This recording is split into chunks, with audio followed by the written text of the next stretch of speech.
Well, welcome to Aussie Wedding TV. I'm Sue Taylor and this is Sarah van der Linden. Hello. And we've created Aussie Wedding Photography, and the spin-off for that was we really want to get information across to brides about their wedding day. And first of all, we've done it with a magazine. So we've got a free monthly online magazine that's on Facebook and on the website, and you can kind of get that all over the place. But then it got me thinking the other day that we need to do more, because I've attended about 1,000 weddings now, maybe, I don't know, I've lost count, maybe 1,500 weddings there as a photographer, and every time I go to a wedding I just see things that I think, oh, I wish the bride knew that, I wish the groom knew that. Brides and grooms seem to sort of, I don't know, have no idea, and I think it can ruin their wedding day. So I said to Sarah, what about if we set up a camera? I didn't want it to be big, fancy production in a studio, I want it to be real natural. We're sitting on the couch here and Bubbles is joining us because she's a bit like that. Hello. And we're just here at headquarters of AWP on the Central Coast. We said, let's just do some segments and let's bring in all the experts in the industry and do little segments where we do things like videography and hair and makeup and dresses and everything we can think of, and we're going to post it out there through YouTube. We're going to put it on Facebook, and we're really doing this to help educate brides and grooms on their wedding. Now, Sarah, when I first met Sarah, we had a bit of a laugh because when Sarah got married, she had a bit of a fun experience with her photographer, didn't you? Like, what did he do? It was a terrible experience, actually. And that was one of the reasons why when Sue and I started talking about Aussie Wedding Photography, that I thought it was such a brilliant idea.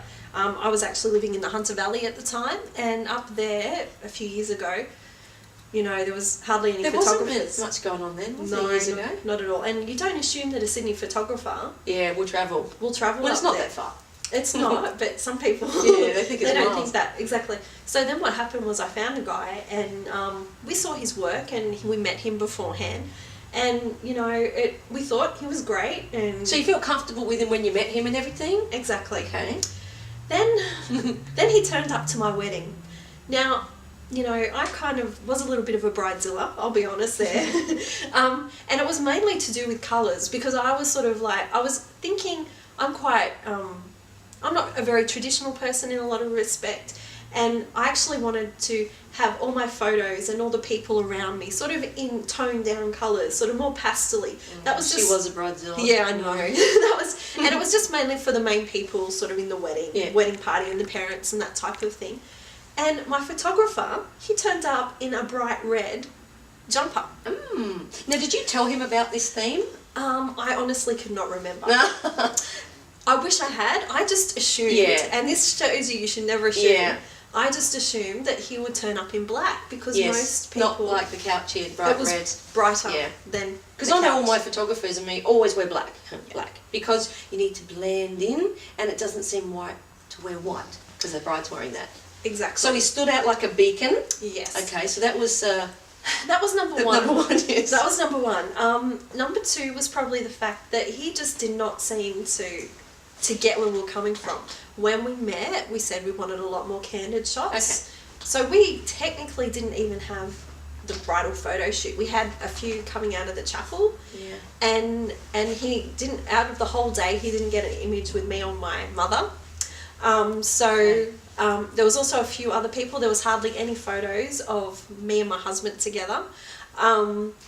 He pretty much ended up, and we found out when we got the discs that he had gone around the reception venue taking photos of the reception venue, and then when he was supposed to be shooting our wedding, he was actually in speaking to reception saying, I've got some great shots. Trying to sell them? Trying to sell them. Ooh, and I was that's like, a bit of a no-no. oh my gosh. My goodness. So then we had to wait quite a while to get our images on disc, which we did end up getting. What was quite a while? Oh gosh. A couple of months, I think. Okay. A couple of months, when he said that you would have them within a week. And we thought, oh great, when we get back from our honeymoon, we can have them. How exciting. Exactly. And part of the package, he was supposed to edit them, which, after doing editing with Sue, I know that they weren't edited at all. And also we were supposed to get a whole bunch printed out, which to this day we never got. No, we took him to the Department of Fair Trading and everything, goodness. and it was a nightmare. And why I love what we're doing so much is because we can ensure that this doesn't happen to other brides. And you hear these stories all the time, and Sarah even had a better one from the wedding that I loved. It's that he got shots of her getting ready in the room at the Hunter, and somehow he mucked them up, and then pulled you out of the reception to say, look, I just need to redo the photos because they didn't come out. Yeah, that's and pulled you out of your reception for like an hour. Yeah, that's right. I forgot about that. He wanted to do the traditional lying on the bed shots beforehand. And I had never heard of that. I never knew that was tradition. I don't think it's traditional. Or anything like that. So yeah, he did. He called us out of the reception. And we actually had a cocktail style reception. And why we did that was because we hadn't seen a lot of family for quite some time. It gave you time to mingle with them. Exactly. So we missed out on that. So isn't that funny, like, the impact a photographer can have on your day when they do the wrong thing is enormous. But it's not just a photographer, it's any vendor. It could be a videographer, anyone who really stuffs up on a wedding day. I mean, we just hear bad experiences all the time, but you imagine what I see when I'm at weddings. I see so many things. Now, I actually wrote a book. It's a 65 chapter book, and I used to find driving from the Central Coast to Sydney and back, I was always in the car for like 2 hours at a time. Bored, you know, my mind never stopped, so I figured instead of just listening to the radio, I would get my iPhone and I would use the voice memo record function, and I would go to a wedding and I'd go, wow, I just saw something happen that wasn't very cool, and I'd talk her into it. And over 3 years, I talked into it and talked into it and talked into it so much that I realised I had like this 65 chapter book that eventually, because it took ages, got transcribed into a book, and now we're doing audio chapters of it, because I realised it's not the bride's fault things go wrong. How are you supposed to know?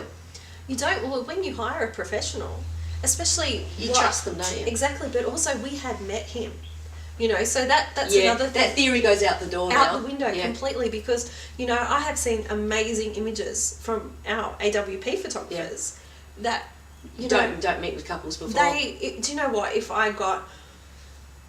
had even 10 of those images, I would have been over the moon, and I had like 600 of rubbish. Oh, that's shocking. Pretty much, and I paid for it. So. Look, I kind of got this theory. I used to always, as a photographer, meet with couples, and then I found that I'd meet with them and I'd sit with them in their house and I'd see what they were like as just normal people. And then I'd get on there on the wedding day and I would barely recognise the couple because A, they looked completely different dressed up, and they acted differently, and they weren't the person that I met at all sitting on their couch in their lounge room. So I kind of realised that who you are in normal life is not who you are on a wedding day. It's like people morph into these brides and grooms, and they're different people and they act differently. So I've got this kind of thing now that I would rather meet a couple on the wedding day, because I just want to meet you as a bride and you as a groom, and I just want to interact with the bride and the groom, because that's the only person I'm ever really going to get to know, not the person sitting on the couch. Exactly. And that's been my experience, and that's why we are lucky that we can offer the lower price photography and trim off all the bits. Now, trimming off the bits means cutting off the meetings and all the extra stuff, but if that was vital, we couldn't trim that off. We'd have to somehow work it out or charge extra. Or we know it can be trimmed off. Skype's a great thing. Yeah, Skype's rid of it too. Someone wants to talk to someone face to face, or you've got FaceTime on your phone. I can never get that to work properly, but anyway, that's an option. So Aussie Wedding Photography really came out of a need of us hearing of so many couples who were so disappointed because they didn't have the budget left for photography. So they would get a friend to shoot their wedding. No, bad idea. Because if a friend stuffs up your wedding, you're not very happy with them, but that's not fair. They're not a wedding photographer. They don't know what they're doing. And you don't want to risk a friendship. And that's what happens. You lose friendships over it. And then you just go get someone off of Gumtree or someone that says, oh, you know, I like doing weddings. I've shot a few. Here's some photos. And then they don't really know what they're doing, and they do the wrong thing. So we figured, why can't we come up with a sort of an Australian-wide company that just has great photographers, professional service, and, you know, my guru is, you know, Richard Branson, and sort of, we're calling this like, you know, the virgin of, you know, photography, because we trimmed everything off, but offer great service, great quality, great images, no fuss, edited, and delivered to your door in 14 days. So we're kind of changing the face of photography a bit, aren't we? Hoping to. Yeah. Hey, and those people that have no budget, awesome, knock yourself out. Absolutely. Pick whoever you want. You might have a photographer that you want to fly over from Italy, that's fine. But these days people often don't have the budget.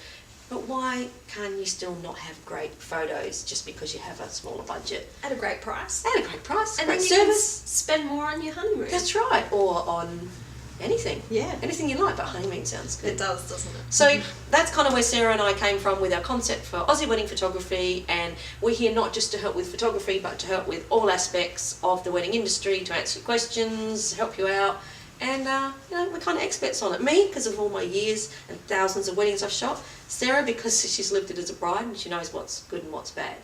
And I love weddings. Yeah, she loves weddings. And we both love weddings. We both love weddings. Yes, we do love weddings. So we hope that you enjoy these little segments that we're going to put out to you. And we want them to be natural and real. And I'm sure Bubbles will probably be in every segment, along with maybe Sprite and Wookie too, I'd say. Probably. Yeah. So hope you enjoy. If you have any questions or anything you want to know about the wedding industry, you can email us, you can Facebook us, and we'll help you out. And if we don't know the answer, we'll go to an expert and we'll find out the answer for you.